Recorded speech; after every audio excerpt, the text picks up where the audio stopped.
नमस्कार, मी ऐश्वर्या अरुण काळे. तर तुम्ही बघत आहात स्वतंत्र भारत. तर आपल्या पाशी प्रिया शिंदे तोडसाम ताईसाहेब आपल्यापाशी आहेत. ताईसाहेबांना विचारूया की ताईसाहेब आता 7,500 पुढे चालू आहे तोडसाम दादा. तर तुम्हाला काय वाटतं, ही लीड बरकरार राहील? हा, मला पूर्ण विश्वास आहे की ही लीड बरकरार राहणार आहे, कारण की मतदारांचा विश्वास आहे. उमेदवाराचं तेवढं काम आहे मतदारसंघामध्ये आणि सगळ्या लाडक्या बहिणी आमच्या सोबत आहे, त्याच्यामुळे आम्ही नक्कीच जास्तीत जास्त मतांनी निवडून येऊ ही मी अपेक्षा ठेवते.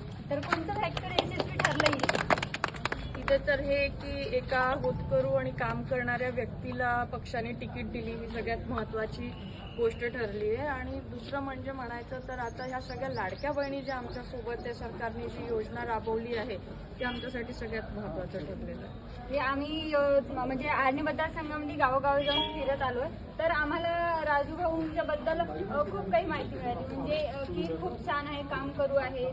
तर त्यांच्यासाठी तुम्ही काय बोलता?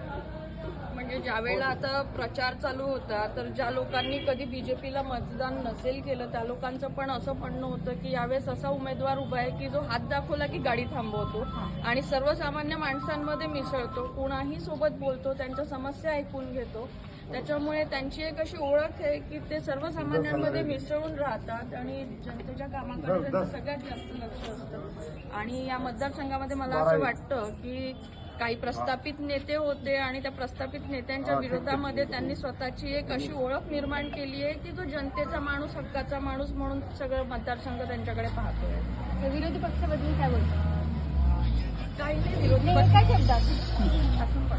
काही नाही, बस विरोधी पक्षांनी आपलं काम केलं, ते आपल्या ठिकाणी बरोबर आहे आणि आमच्या सर्व मतदारांनी आमच्यावर विश्वास दाखवला, त्याच्यासाठी त्यांना खूप धन्यवाद.